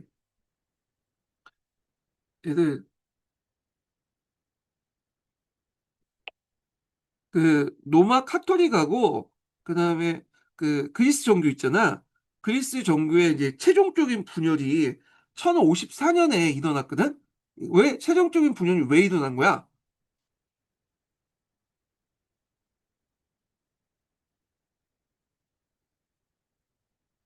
좋아. 1054년의 대분열. 그러니까 로마 카톨릭과 동방 정교회의 공식적 단절은 겉으로 보면 교황과 콘스탄티노폴리스 총대주교가 서로 파문장을 주고받은 사건이야. 근데 진짜 이유는 훨씬 깊고 수백 년간 쌓여온 신학적, 정치적, 문화적, 언어적 균열이 한꺼번에 터져 나온 결과야. 자, 이걸 두 친구가 갈라서는 이야기로 비유해 볼게. 처음엔 두 사람이 같이 사업을 시작했어. 하나는 라틴어를 쓰는 로마 출신이고 하나는 그리스어를 쓰는 콘스탄노플 출신이야. 같은 종교 공동체였지만 시간이 지나면서 성격도 운영 방식도 목표도 점점 달라졌지. 이제 구체적으로 볼게. 이 갈등은 네 가지 큰 차원에서 설명할 수 있어. 첫째, 정치적 권위의 갈등. 서방은 교황이 전체 교회의 수장이자 베드로의 후계자라고 주장했어. 즉 로마 주교는 전 세계 기독교 위에 있다고 본 거야. 반면 동방정교는 모든 총대주교가 동등하다고 봤고 콘스탄티노플 총대주교가 첫째 중 첫째일 뿐이라고 생각했지. 쉽게 말하면 로마는 대통령제를 주장했고 콘스탄티노플은 평등한 연방제를 주장한 거야. 둘째, 신학적 갈등이 있었는데 그 중심이 바로 필리오케 논쟁이야. 라틴어로 필리오케는 그리고 아들로부터라는 뜻인데 서방교회는 성령은 성자로부터 나온다라고 니케아 신경에 이 문구를 덧붙였어. 근데 동방교회는 이걸 신학적으로 잘못됐다고 보고 삼위일체의 질서 자체를 흐리는 이단적인 변화라고 봤지. 마치 누가 가족 계보를 멋대로 바꿔놓은 것처럼 느낀 거야. 셋째, 문화적 언어적 단절도 컸어. 서방은 라틴어, 동방은 그리스어를 썼고 수도원 전통, 예배 형식, 교회 건축까지도 서로 다르게 발전했지. 결국 서로의 문화를 점점 이해하지 못하게 됐고 상대방의 전통이 이질적이고 이상하게 느껴졌어. 일종의 문화적 타자화가 일어난 거지. 넷째, 구체적인 사건이 1054년에 벌어졌어. 교황 레오 9세의 사절단이 콘스탄티노플에 가서 교황의 권위를 인정하라고 요구했고 거기서 총대주교 케리울라리오스와 충돌해. 결국 교황의 사절단은 총대주교를 파문하고 총대주교도 사절단을 파문하면서 상호 파문, 즉 공식 단절이 선언된 거야. 하지만 이건 불쑥 튀어나온 사건이 아니라 수백 년간 쌓인 긴장과 오해, 불신의 결정판이었지. 요약하자면 이건 단순히 교황 vs 총대주교 문제가 아니라 권력구조, 삼위일체 신학, 문화의 벽, 언어의 장벽, 그리고 오랜 시간의 정치적 갈등이 복합적으로 맞물려서 생긴 일종의 문명 내부의 균열이었어. 혹시 이 중에서 필리오케 신학 논쟁이나 교황권의 역사적 발전 과정 같은 게 더 궁금해? 그게 또 각각 꽤 깊은 얘기거든. 그 내가 알기로는 로마 교황의 지지를 받은 노르만의 나름 이탈리아 정복과 이 비잔틴 교회의 그 이에 대한 반발 때문에 이렇게 이제 그 깨졌다고 알고 있거든. 그게 무슨 내용이야? 그러니까 로마 교황의 지지를 받은 노르만의 남이탈리아 정복과 비잔틴 교회가 이에 대한 반대 때문에 이렇게 분열됐다. 이렇게 그 어떤 책에 적혀 있는데 그와 관련된 내용을 좀 구체적으로 설명해 줘.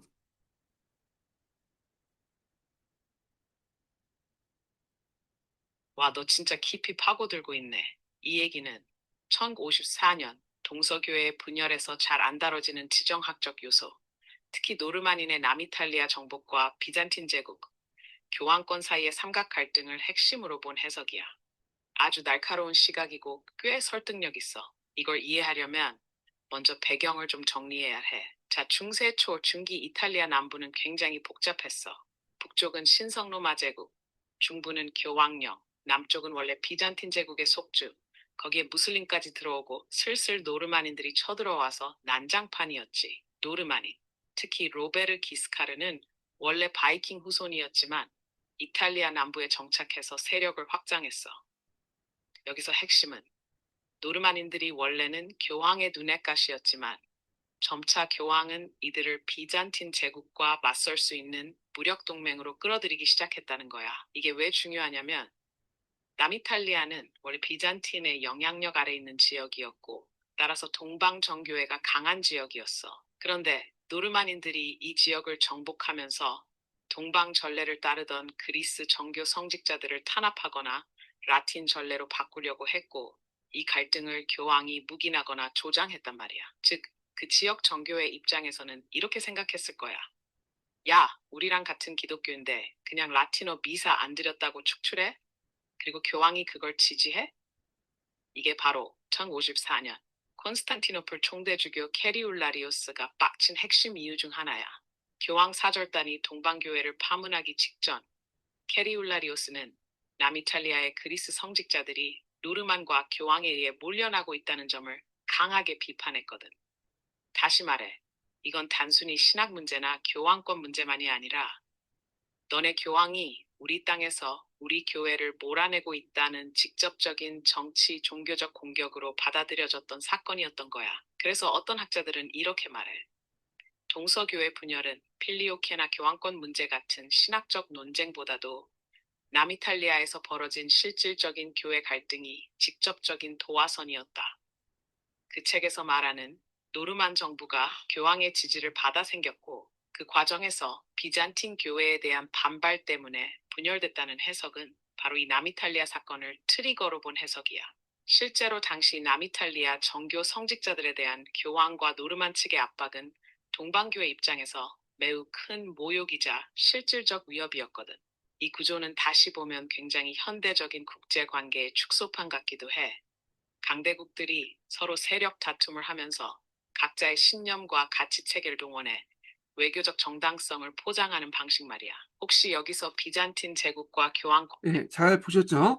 요걸 좀 설명하려면 그다음에 남이탈리아 지역의 어떤 위치상의 그 내용을 보는데 남이탈리아 지역은 그 노르만족들이 이제 들어오기 전에 거기부터 오랫동안 동로마 제국의 세력 범위 안에 있었어요. 그러다 보니까 거기 안에 이제 미사라든지 거기 파르 그 사제라든지 다 동로마의 영향을 받아갖고 이제 행해졌거든요.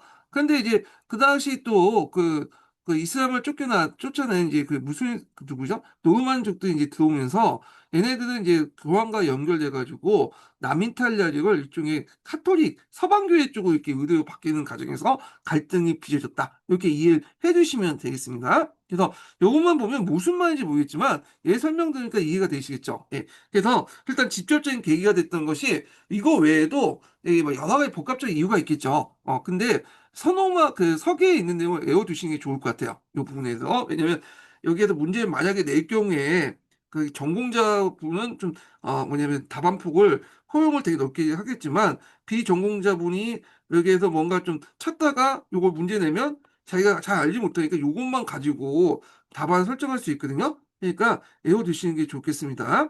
자, 그래서 이제 이런 내용도 있고요. 자, 그럼 계속 읽어보겠습니다.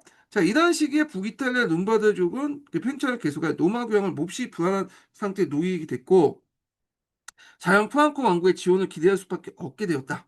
그러나 피피는 왕위에 오를 뜻을 전하고 후원을 요청했을 때 교황은 이를 승인하고 새로이 이 카로lin고 왕조를 열리게 되었다. 자, 그러니까 룸바르족이 나반나를 점령하고 어, 그 로마를 직접 위협하게 되자 교황 스테판 2세는 직접 프랑코 왕국에 가서 피핀에게 도유식을 이제 거행해줬고 그의 왕좌를 더욱 확고하게 만들어줬다. 피핀은 이에 대한 보답으로 이탈리아 원정에서 롬바르족을 격파하고 이 라반나를 포함한 중부 이탈리아 영토를 교황에게 지휘했죠. 이게 이제 최초로 이제 뭐냐면 교황령이 된 거죠. 자, 근데 이제 이것은 1870년 계속된 콘스탄티노 잠깐만 이거 1870년에 계속된 교황령의 시작이며 르네상스 때 위적으로 밝혀진 콘스탄트 기진장의 이제 기진장이 이 무렵 만들어졌다고 생각한다. 이 콘스탄트 기진장의 주 내용은 뭐냐면 이거 교과서에도 있는 내용이에요. 콘스탄스 황제가 그 당시 이제 그 로마 교황에게 그 로마를 비롯한 서쪽 지역의 영역을 통치하라고 위임장을 줬다는 거야. 그래서 그 위임장에 따라서 이제 교황이 그 당시 피피네를 왕을 이제 임명한 걸 이제 할 수 있는 거죠. 내가 이제 그 서노마 영역을 관장할 수 있고 했기 때문에 콘스탄틴 황제가 이제 인정을 해줬잖아요. 그래서 이걸 바탕으로 피핀이 왕으로서 인정받는 걸 왕을 내가 임명할 수 있는 어떤 근거가 되는 게 콘스탄틴 기증장이죠. 이게 근데 이제 이거는 이문혁 때 만들어진 건데 실제로 역사적으로 만들어진 거 아니고 콘스탄티누스 때 만들어진 거. 이때 조작된 문서, 요 조작된 문서 만들고 내가 콘스탄티누스부터 이제 뭐냐면 위임장을 받았기 때문에 내가 이제 이 위임장에 따라 너를 왕으로 임명했다. 이게 근거가 되는 거잖아요. 예. 그래서 이게 나중에 르네상스 시기 때 위자로 밝혀졌다. 이렇게 보시면 돼요. 요거 관련된 내용은 예전에 교과서에서 나와 있던 내용이기 때문에 나올 가능성도 있어요. 예. 자, 그러면 클로비스의 개종의 이제 정치 효과를 좀 보겠습니다. 그래서 카톨릭 교회와 그 다음에 이제 프랑코 왕국 간에 어떤 이제 유대가 성립됐으며, 이제 카톨릭 왕조의 성립을 계기로 그 교황과 프랑코 왕국의 왕권은 보다 더 밀접하게 결합되었다. 양자에 의해서 유럽 세계의 새로운 형성이라는 유럽사 발전의 주된 흐름이 확정되었다. 이렇게 이제 보시면 되겠습니다. 자, 그 다음에 이제 사로만으로 들어가기 전에 잠깐 여기 이제 그 앞에서 제가 클로비스 읽었는데 여기 또 동로마 제국이 먼저 나오네. 예. 이 서계를 이제 뒤에 넘어가서 여기 이제 보겠습니다. 여기 좀 내용이 많은데 요거는 좀 쉬었다가 다시 읽어보기로 하겠습니다. 서강대 내용은 쉬었다가 좀 읽어볼게요. 예.